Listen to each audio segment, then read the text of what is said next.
vamos a iniciar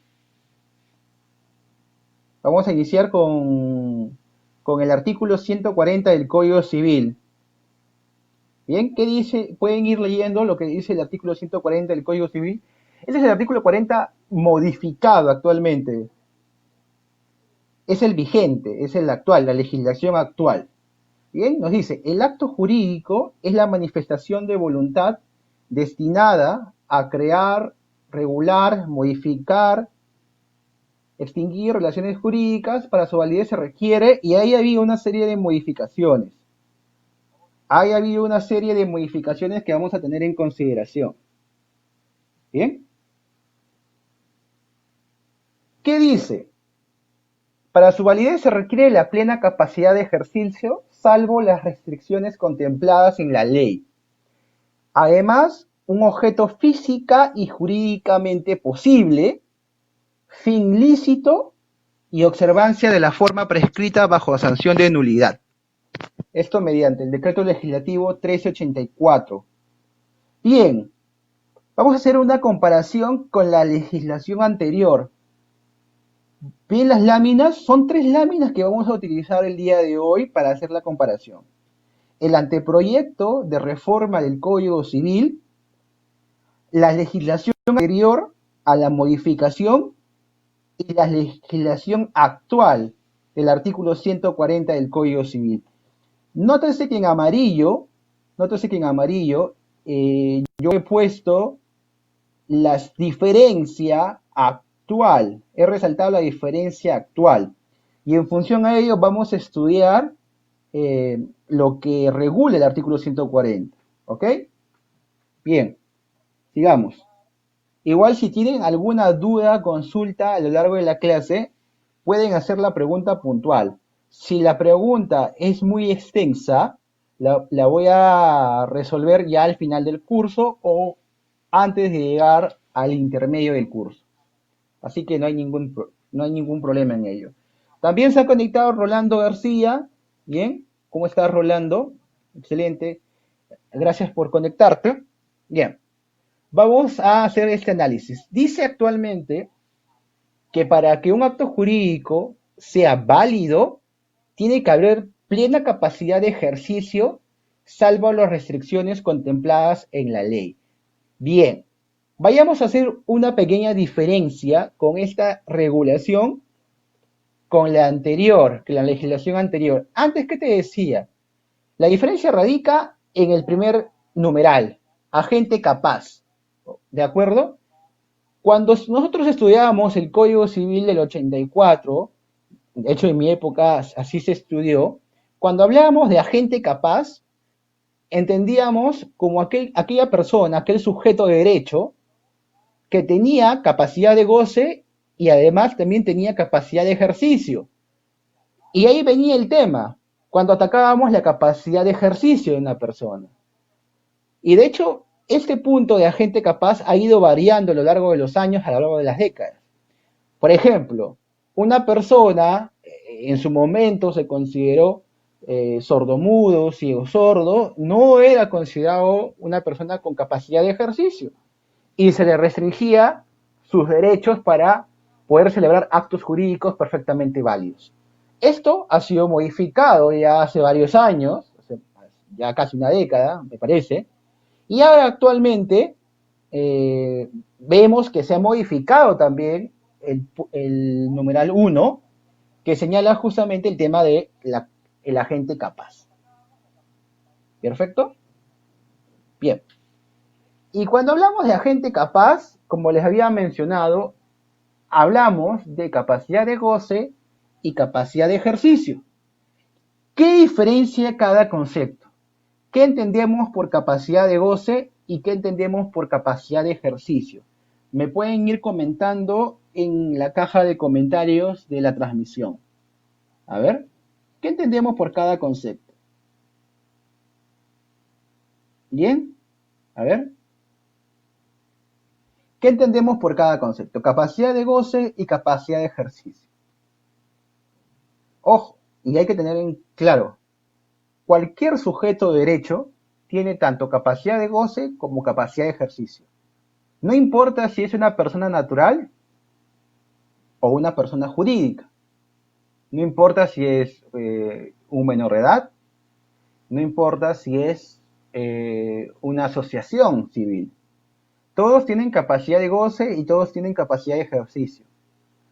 Lo que hay que analizar es la capacidad de ejercicio, si esta se encuentra, eh, si esta se da de forma plena, si esta se da quizás con alguna relatividad, ¿no? Puede haber personas que son incapaces de forma relativa o hay personas que son incapaces de forma absoluta. Pero hay que tener en consideración estos dos conceptos que de cajón vienen en cualquier examen de acto jurídico de temas básicos. La diferencia entre capacidad de goce y la diferencia con la capacidad de ejercicio. ¿Quién nos puede decir un poco sobre ello? ¿Cuál es la diferencia? Vamos a esperar sus comentarios mientras que avanzamos en este punto. Ven aquí la lámina, era la regulación que ha sido estudiada por varios años. Ahora ha sido modificada en el tema de la capacidad. Y esto tiene cierta connotación, ya que se está implementando un sistema de salvaguardas para aquellas personas que no puedan discernir en algún momento de su vida y sean estas personas los salvaguardas quien puedan tomar decisiones como si fuera la misma persona.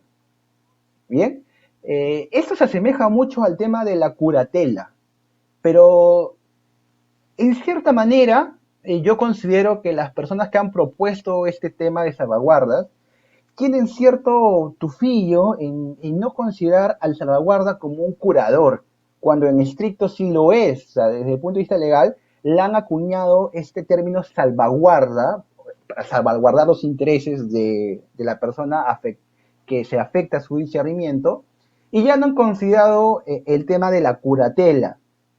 ¿Me entienden? Entonces, ahí hay un tema quizás de reivindicar el concepto de capacidad abstraída de forma tal que el salvaguarda sea una extensión del sujeto que no puede discernir en ese momento. ¿Ya? Bien, entonces vamos a leer sus comentarios sobre la diferencia entre lo que es capacidad de goce y capacidad de ejercicio.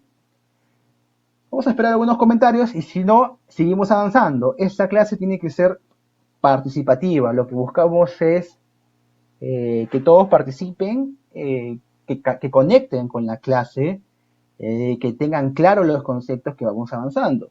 Entonces, me encantaría saber si hay alguna respuesta. Bien, Rolando dice, Rolando me dice, se tenía en cuenta la capacidad de discernimiento, pero en la actualidad no se tiene en cuenta el discernimiento.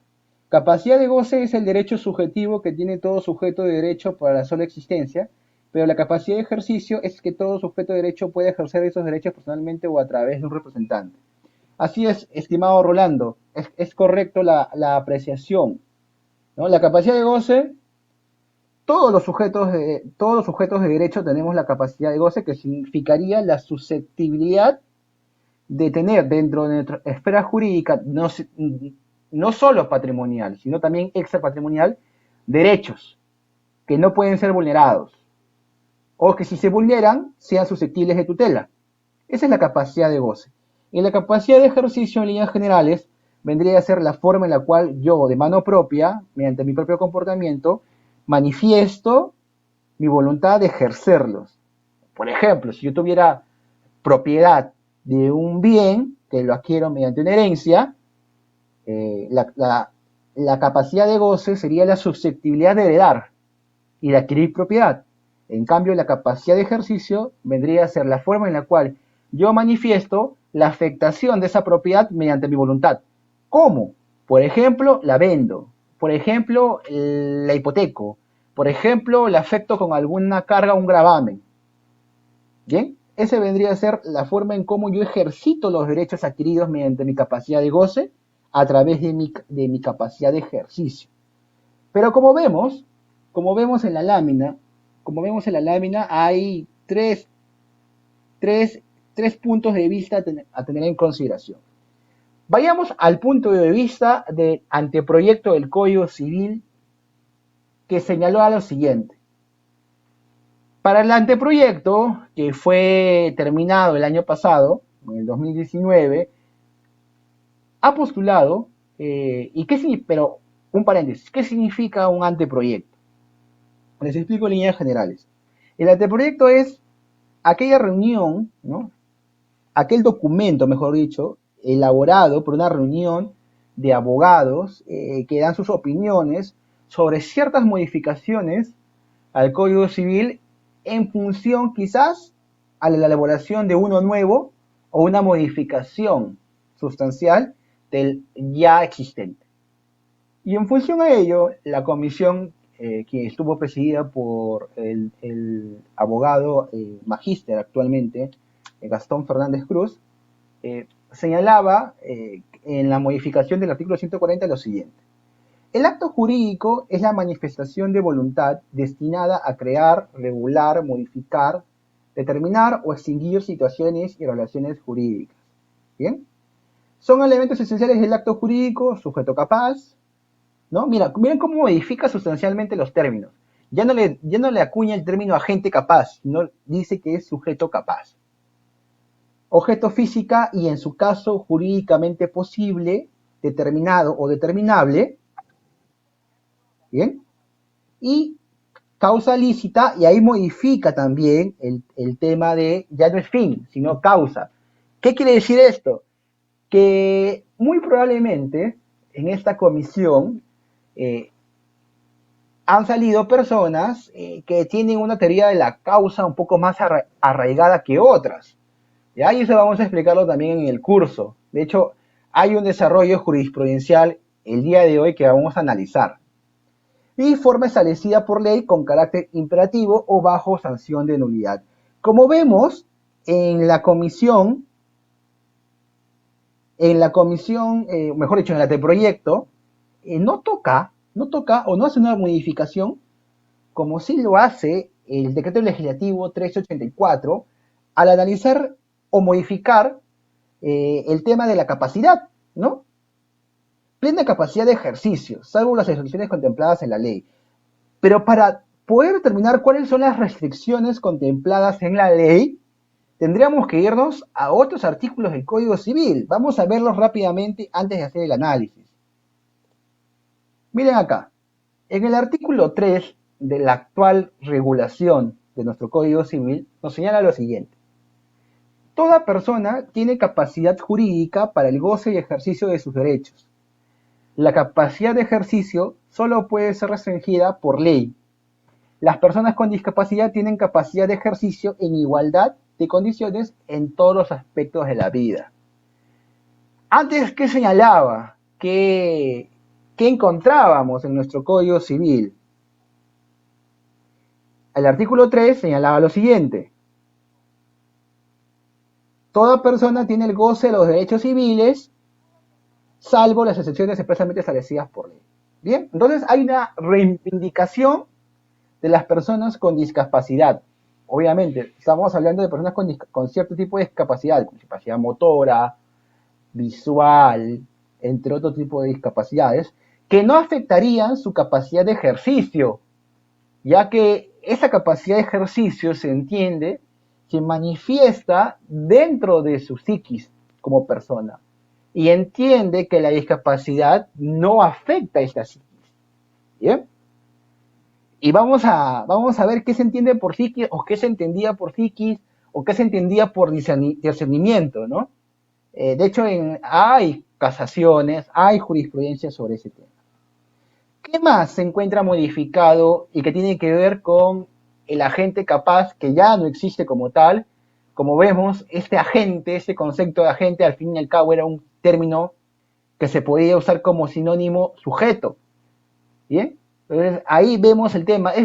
Las modificaciones del anteproyecto, que los invito a leer, y está en internet, pero si no hay ningún problema en adjuntarlo al grupo para que lo pueda repasar, se hacen desde el punto de vista terminológico.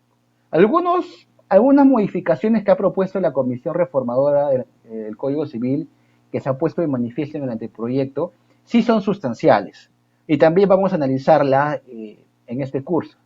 Pero también hay que tener en consideración que a pesar que existía esta comisión reformadora, igual el legislativo, ¿no? Los congresistas propusieron esa modificación del Código Civil. ¿Y qué nos dice también? Artículo 43. Son absolutamente incapaces los menores de 16 años, salvo para aquellos actos determinados por la ley. Y nos dice en el punto 2, derogado. Y antes, ¿qué decía? Los menores de 16 años, salvo para aquellos actos determinados por la ley y los que por cualquier causa se encuentran privados de discernimiento. Como bien lo ha mencionado nuestro compañero Rolando, el concepto de discernimiento se ha eliminado dentro del texto normativo del Código Civil. ¿Bien?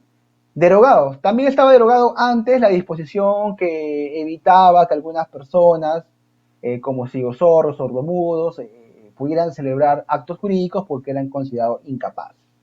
Ese era un término, se podría decir, que vulneraba sus derechos para celebrar contratos, negocios jurídicos, actos jurídicos. Como vemos, hay un cambio, ¿no? Hay un cambio en la legislación y vamos a seguir viendo.